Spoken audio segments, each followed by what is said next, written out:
بے شک ہم نے اسے شب قدر میں اتارا ہے، اور آپ نے کیا جانا کہ شب قدر کیا ہے؟ شب قدر 1000 مہینوں سے بہتر ہے۔ حضرت جبریل امین اور تمام فرشتے اس رات میں زمین پر اللہ کے حکم سے اتر کے آتے ہیں اور جملہ احکام لے کے آتے ہیں، اور یہ رات صبح طلوع فجر تک سلامتی والی ہے۔ حاضرین محترم، یہ رہا ترجمہ اس مشہور سورہ مبارکہ کا جو آج کی رات سے متعلق ہے۔ آپ دیکھ رہے ہیں کہ آواز بیٹھی ہوئی ہے، اور پھر ابھی تہجد میں بھی ایک پارہ پڑھنا ہے، اور انشاءاللہ تعالیٰ العزیز تہجد میں بھی ایک کلام پاک کا ختم عمل میں آئے گا۔ بہرحال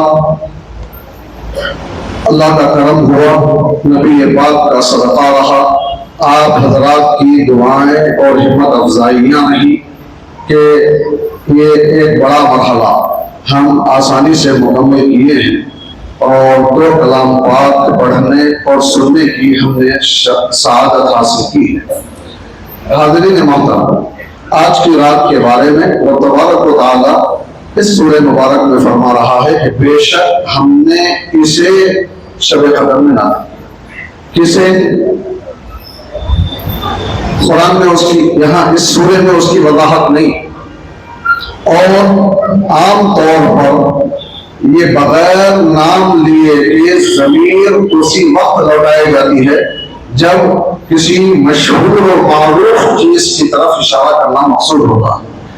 کیوں؟ اس لیے کہ اتارنے کی بات جب آئے تو آپ کے ذہن میں تورات آئے گی، انجیل آئے گی، زبور آئے گی، قرآن پاک آئے گا۔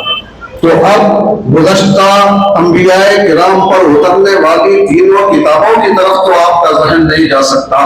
اتارے جانے کی بات جب شب قدر میں ہوگی تو نہ محالہ قرآن کریم ہی کی طرف ہمارا ذہن جائے گا، جو اللہ کے رسول صلی اللہ علیہ وسلم پر دائمی معجزہ بنا کر اتارا گیا۔ تو اللہ تعالیٰ نے فرمایا اِنَّا أَنزَلْنَاهُ فِي لَيْلَةِ الْقَدْرِ، بے شک ہم نے اسے شب قدر میں نازل فرمایا ہے۔ پھر اللہ نے فرمایا وَمَا أَدْرَاكَ مَا لَيْلَةُ الْقَدْرِ، آپ نے کیا جانا کہ شب قدر کیا ہے؟ یہ ایک انداز ہے سامنے والے کو ایک تشریف دلانے کا، شوق دلانے کا، ترغیب دلانے کا، سننے کے لیے متوجہ کرنے کا۔ اللہ تبارک و تعالیٰ نے قرآن پاک میں اس انداز کو بار بار اختیار فرمایا۔ مثال کے طور پر اللہ نے فرمایا القاریۃ مالقاریہ، کھٹکھٹانے والی۔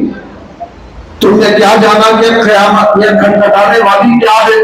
فرمایا الحاقۃ مالحاقہ وما ادراک مالحاقہ، حقیقت میں آنے والی، حقیقت میں آنے والی کیا ہے، اور حقیقت میں آنے والی کیا ہے اس کو آپ نے کیا جانا؟ تو اس کے بعد اب قیامت کا ذکر ہو رہا ہے۔ تو یہ انداز ہے رب تبارک و تعالی قرآن کریم میں تشویق پیدا کرنے کے لیے، ترغیب کے لیے، لوگوں کو متوجہ کرنے کے لیے اختیار فرماتا ہے۔ تو یہاں بھی رب تبارک و تعالیٰ نے فرمایا وما ادراک ما لیلۃ القدر، آپ نے کیا جانا کہ یہ لیلۃ القدر ہے کیا، یہ شب قدر ہے کیا؟ پھر اس کے بعد خود اللہ نے فرمایا لیلۃ القدر خیر من الف شہر، کہ شب قدر 1000 مہینوں سے بہتر، شب قدر 1000 مہینوں سے بہتر۔ واقعہ یہ ہے، حدیث پاک میں آتا ہے کہ ایک مرتبہ رسول پاک صلی اللہ علیہ وسلم نے بنی اسرائیل کے ایک عابد کا ذکر کیا جن کا نام شمعون تھا، جنہوں نے دن میں ہمیشہ روزہ رکھا اور جہاد میں اپنا دن گزارا، اور رات میں جو ہمیشہ نمازیں پڑھتے رہتے تھے، اور اس طرح انہوں نے 1000 مہینے تک مسلسل عمل کیا۔ 1000 مہینے، 1000 مہینوں کے 83 سال 4 ماہ بنتے ہیں۔ 83 سال 4 ماہ، تو 83 سال 4 ماہ کی عمر ہم کو لے جائے یہ کوئی ضروری نہیں ہے۔ اس امت کی عمریں 60 کے آس پاس کی عمریں ہیں۔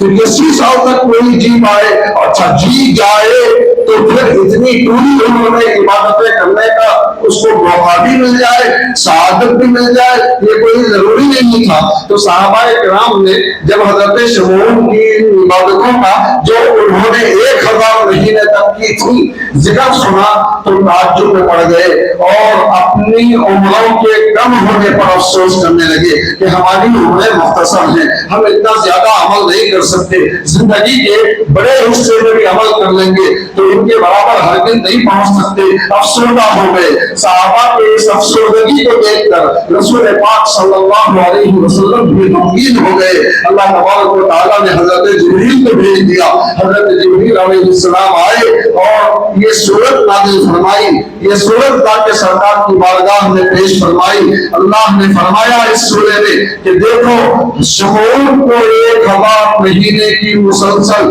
دن رات عبادت کا ہم نے موقع دیا تھا، مگر اے امت محمدیہ، محمد عربی صلی اللہ علیہ وسلم کے صدقے میں ہم تم کو ہر سال 1 مرتبہ 1 رات ایسی عطا کریں گے جو ان کی زندگی کے پورے 1000 مہینوں سے بھی زیادہ بہتر ہو۔ وہ کون سی رات ہے؟ اللہ فرما رہا ہے لیلۃ القدر خیر من الف شہر، کہ شب قدر 1000 مہینوں سے بہتر ہے۔ 1000 مہینے کیا مطلب؟ یہ رات مل گئی، اللہ کا ہم پر کرم ہو گیا۔ آپ سوچیں کتنے ایسے لوگ ہیں جو گزشتہ سال ہمارے ساتھ شب قدر میں موجود تھے، آج ہم میں موجود نہیں ہیں، آج ہم موجود ہیں، آئندہ شب قدر ملے گی کہ نہیں ملے گی کوئی یقین نہیں۔ تو جو موقع ملے غنیمت جانو، عبادتوں کی راہ، ریاضتوں کی راہ، نوافل پڑھنے کی راہ، قرآن پاک کی تلاوت کرنے کی راہ، یہ رات اللہ فرما رہا ہے کہ آج کی رات اگر تم عبادت کر لو گے تو تم کو 1000 مہینوں سے بھی زیادہ عبادت کرنے کا ہم ثواب تم کو دیں۔ 83 سال 4 مہینے سے بھی بڑھ کر عبادت کرنے کا ہم تمہیں ثواب عطا کریں۔ آپ سوچیں کتنی بڑی سعادت ہے، سرکار کے صدقے میں یہ سعادت امت محمدیہ کو بھی خوش نصیب ہیں ہم۔ اللہ کے فضل و کرم سے ہر سال ہم کو یہ موقع ملتا ہے، مگر ہماری بدنصیبی یہ ہے کہ ہم صحیح معنی میں اس رات کی قدر نہیں کرتے۔ ہمارے مسلمانوں کا اکثر حصہ بیکار اوقات ضائع کرتا نظر آتا ہے، اس رات میں عبادتیں نہیں کرتے۔ اس رات میں عبادت ٹھیک ہے، میں یہ نہیں کہتا کہ رات بھر آپ مصلی پہ کھڑے رہو نمازیں پڑھتے رہو، میں یہ نہیں کہتا کہ رات بھر آپ قرآن لے کے بیٹھ جاؤ قرآن ہی پڑھتے رہو، میں یہ نہیں کہتا کہ رات بھر تم ذکر و اذکار میں گزارو۔ حدیث پاک میں ہے کہ اگر کوئی بندہ عشاء کی نماز جماعت سے پڑھتا ہے تو اسے آدھی رات عبادت کرنے کا اللہ ثواب دیتا ہے، اور اس کے بعد جو فجر کی نماز پابندی سے جماعت سے پڑھتا ہے اس کو بقیہ آدھی رات عبادت کرنے کا اللہ ثواب دیتا ہے۔ تو اس کا مطلب کیا ہوا کہ آج شب قدر ہے اور اس شب قدر میں ہم نے عبادت کر لی، عشاء کی نماز جماعت سے پڑھ لی، اب فجر کی نماز بھی جماعت سے پڑھ لیں گے تو اب پوری رات عبادت کرنے کا رب تبارک و تعالیٰ ہم کو ثواب دے گا۔ اور یہ جو شب قدر ہے، شب قدر کے بارے میں حدیثوں میں یہ آیا ہے کہ رسول پاک صلی اللہ علیہ وسلم کو شب قدر کے بارے میں بتلا دیا گیا، سرکار صحابہ کو بتانے کے لیے تشریف لائے، اتفاق سے 2 آدمی لڑ رہے تھے، سرکار نے ان کو چھوڑایا، دونوں کے درمیان اصلاح کروائی، بات ختم ہو گئی۔ اسی دوران سرکار کے ذہن مبارک سے شب قدر کی تعین اٹھا لی گئی۔ شب قدر کا جو تعین ہے سرکار بتانے کے لیے آئے تھے کہ سال بھر میں فلاں رات شب قدر ہے، یہ بتانے کے لیے آئے تھے، مگر مسلمانوں کا لڑنا ایک ایسا نقصان دہ عمل ہے کہ اس کی وجہ سے شب قدر کا تعین اٹھا دیا گیا۔ اب سرکار نے فرمایا کہ رمضان کے آخری عشرے کی طاق راتوں میں 21ویں رات، 23ویں رات، 25ویں رات، 27ویں رات اور 29ویں راتوں میں شب قدر کو تلاش کرو، یہ تو ہے۔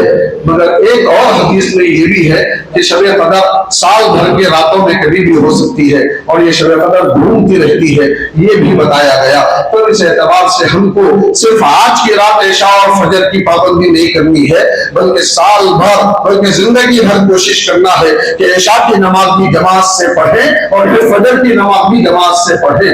جب اس طرح عشاء اور فجر کی پابندی ہم کرنا شروع کر دیں گے تو لا محالہ رمضان کے گزرنے کے بعد بھی ہم مسجدوں میں آتے رہیں گے، مسجدوں کو آباد کرتے رہیں گے اور ہم کو دوسری نمازوں کے پڑھنے کی بھی توفیق رب تبارک و تعالیٰ عطا فرمائے گا۔ تو یہ شب قدر ہے جو 1000 مہینوں سے بہتر ہے۔ ہوتا کیا ہے؟ تو اللہ نے فرمایا کہ تنزل الملائکۃ والروح فیہا بإذن ربہم من کل امر، کہ فرشتے اور روح الامین حضرت جبریل علیہ السلام اس رات میں جملہ احکام لے کر زمین پر اتر آتے ہیں۔ سلام ہی حتی مطلع الفجر، یہ رات سلامتی والی ہے صبح فجر کے طلوع ہونے تک۔ تو یہ رات بڑی عظمت والی۔ اور ایک بات میں بتاؤں، ہمارے علماء کرام نے یہ بھی بتایا، آپ دیکھیں گے 21ویں شب میں ایسا اہتمام نہیں ہوتا جیسے 27ویں شب میں ہوتا، 23ویں شب میں ہم ایسا اہتمام نہیں کرتے، 25ویں شب کو ایسا اہتمام نہیں کرتے، 29ویں شب کو ایسا اہتمام نہیں کرتے جیسے 27ویں شب کو ہم اہتمام کرتے ہیں شب قدر کا۔ اس کی وجہ کیا ہے؟ شب قدر کی کچھ علامتیں بتائی گئی۔ مثال کے طور پر جب شب قدر آتی ہے تو موسم معتدل ہو جاتا ہے، گرمی ختم ہو جاتی ہے، بارش ہوتی ہے، اور دوسرے دن جب صبح سورج نکلتا ہے تو اس کی شعاعوں میں وہ تیزی نہیں ہوتی،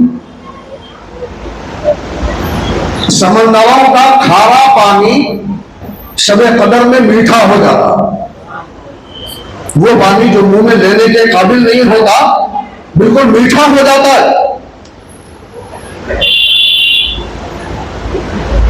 یہ جو علامتیں بتائی گئی ہیں ان کو پیش نظر رکھ کر علماء اعلام نے تحقیق کی اور اس نتیجے میں پہنچے کہ یہ بڑی علامتیں عام طور پر رمضان کی 27ویں شب میں پائی جاتی ہیں، لہذا شب قدر 27ویں شب کو ہے۔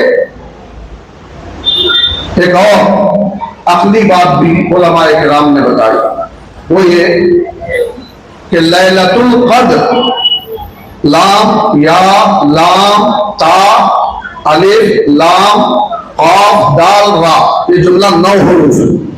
لیلۃ القدر میں کتنے حروف ہیں؟ 9 حروف۔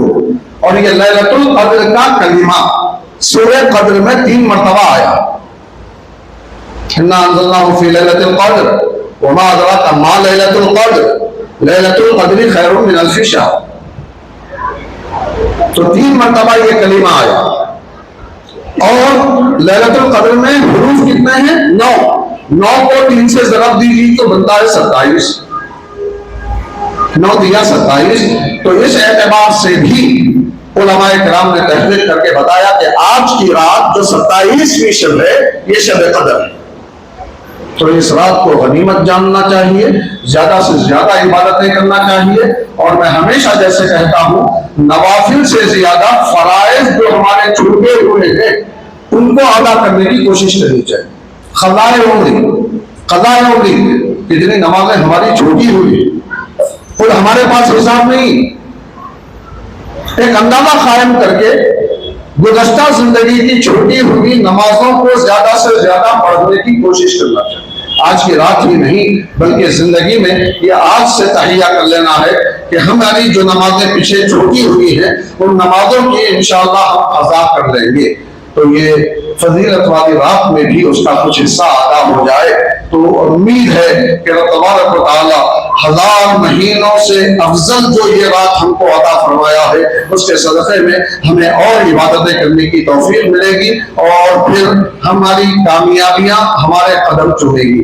دعا فرمائیں کہ الہ العالمین ہم سب پر رحم فرما، کرم فرما، ہماری پریشانیوں کو دور فرما، ہمارے گناہوں کو معاف فرما، ہمیں نیکیاں کرنے کی توفیق عطا عطا فرما الہ العالمین، اسلام کی عزت کی، صحت و عافیت کی لمبی زندگی عطا فرما، ایمان کی موت نصیب فرما، میدان محشر میں قرآن کی شفاعت ہمارا مقدر فرما، رمضان کی شفاعت ہمارا مقدر فرما، رسول اکرم صلی اللہ علیہ وسلم جو شفیع المذنبین ہیں، جو شفاعت کبریٰ والے ہیں، ان کی شفاعت ہمیں عطا فرما، جنت الفردوس میں جگہ عطا فرما الہ العالمین، اپنے دیدار کی بڑی دولت سے ہم سب کو سرفراز فرما، وصلی اللہ وسلم علی خیر خلقہ ونور عرشہ سیدنا محمد وآلہ وصحبہ اجمعین والحمد للہ رب العالمین۔